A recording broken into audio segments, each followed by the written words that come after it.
So buckle up because we're going Jeep on this one. We're talking about the 2024 U.S. presidential election. You guys send us this episode of Es la Hora de Opinar, and let me tell you, these analysts did not hold back. We're also going to dig into the Mexican Supreme Court decision on judicial reform. It's going to be a wild ride. Yeah, what really jumps out from this episode is the shock. These analysts are grappling with Trump's win. It wasn't just a win, it was a total landslide. I know they're losing their minds over how he swept all 7 swing states, but the thing that really blew me away was him winning the popular vote, too. I mean, when was the last time a Republican did that? 2004, George W. Bush. That's how long it's been. So this really flips the script on what we thought we knew about U.S. elections. Totally. And the analysts are saying the old playbook just doesn't work anymore. Big money, celebrity endorsements. It's like something deeper is happening with the voters. Yeah, they're saying it's like the electorate is acting more like a single unit now. It's kind of fascinating, but also a little scary. Definitely. And they kept mentioning how Trump just hammered the same message over and over again. Maybe that's part of it. Maybe that repetition really sunk in with voters. Yeah, that's a good point. But what does this all mean for Mexico? Well, the analysts are pretty pessimistic, to say the least. Yeah, they're not sugarcoating it at all. What are their biggest concerns? The biggest worry is how President Sheinbaum will deal with Trump.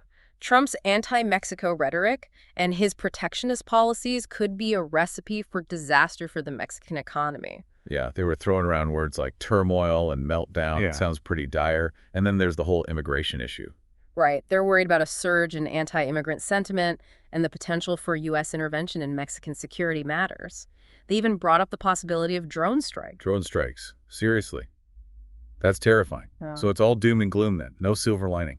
Well, there was one small glimmer of hope. Several states voted to protect abortion rights. So that's a sign that there's still some pushback against some of Trump's more controversial policies. Okay, so we've got a Trump-shaped meteor hitting the political scene. But that's not all. We also have the Mexican Supreme Court upholding the judicial reform pushed by the ruling party. This decision really stirred things up. The big question is whether the Supreme Court even has the authority to review the constitutionality of constitutional reforms. It's a pretty complicated issue. And what about Justice Perez-Dayan siding with the judges appointed by the ruling party? That seems like a big deal. It is. It was a surprise to a lot of people. The analysts really dug into the arguments on both sides. It's fascinating stuff. So on one hand, we've got worries about a power grab and potential chaos. And on the other hand, there's the argument that these reforms could lead to a more just system. There's a lot to unpack. It definitely is. And this decision has implications that reach far beyond just the legal system. It sounds like it could reshape the entire Mexican political landscape. Exactly. And that's what makes this so interesting. We're seeing massive shifts in both the U.S. and Mexico, and it's impossible to know for sure what the future holds. It's a time of great uncertainty, and that's both exciting and a little bit scary. I agree. But one thing's for sure, it's going to be fascinating to watch how all of this unfolds. Well said. And that's a great place to wrap up part 1 of our deep dive on the U.S. election and the Mexican Supreme Court decision. Join us for part 2, where we'll dig even deeper into these complex issues. We'll be back soon. Yeah, it's this battle between keeping the courts separate from politics and making sure they represent the people's voice. And this decision's going to have a ripple effect. It's not just about the legal system. No, they were practically yelling about Mexican democracy being on the line. Like this one decision could send everything into a tailspin. Yeah, the analysts brought up some really fundamental questions about the rule of law and the balance of power in Mexico. They think this sets a precedent that could have long-lasting effects. Good or bad? We don't know yet. So we've got the U.S. election throwing a wrench in things, and now the Mexican Supreme Court is shaking things up too. It sounds like Mexico's in for a bumpy ride. There's definitely a lot of uncertainty hanging in the air.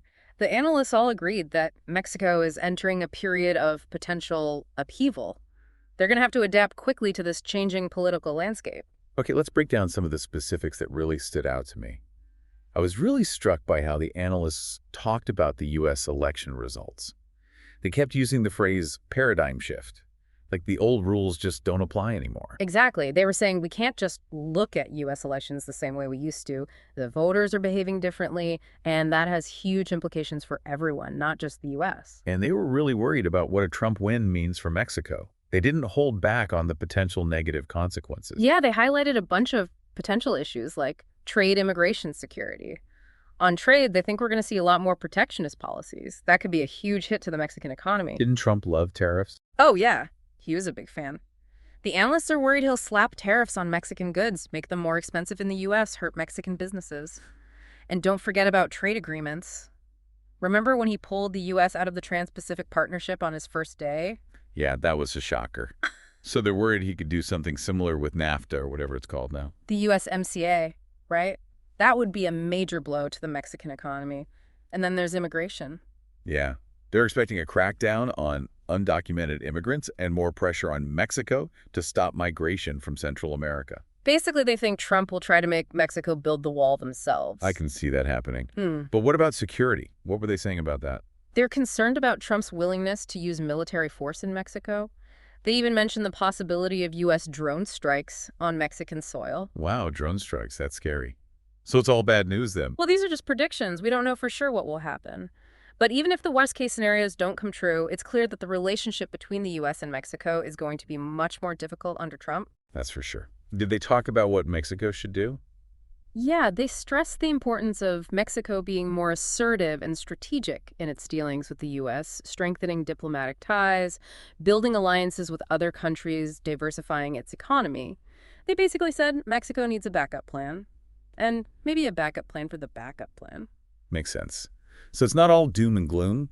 The analyst did point out some positive things, like those wins for abortion rights in some states. Yeah, that was encouraging. It shows that there's still support for progressive ideas in parts of the U.S. Yeah. And that the fight for reproductive rights is far from over. Okay, so maybe there is a light at the end of the tunnel. Let's get back to the Mexican Supreme Court ruling on judicial reform.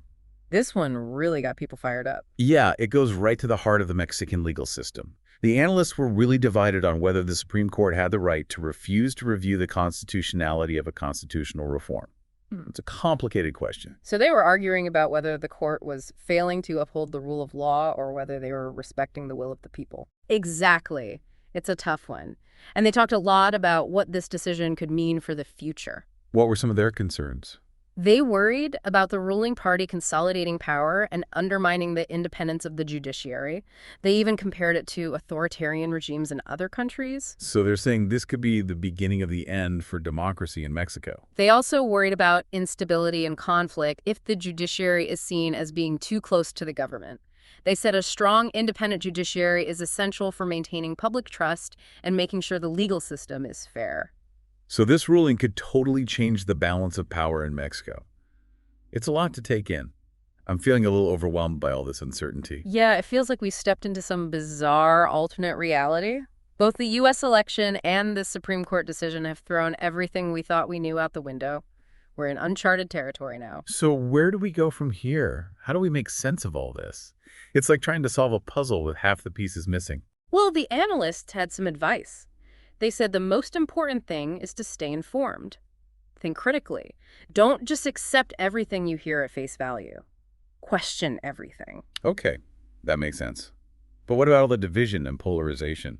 It feels like everyone's just shouting at each other these days. That's true.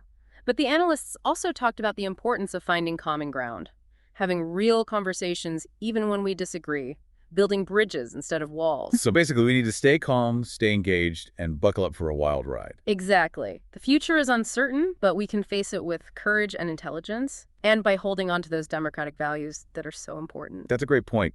Even when things feel chaotic, we need to remember what we stand for.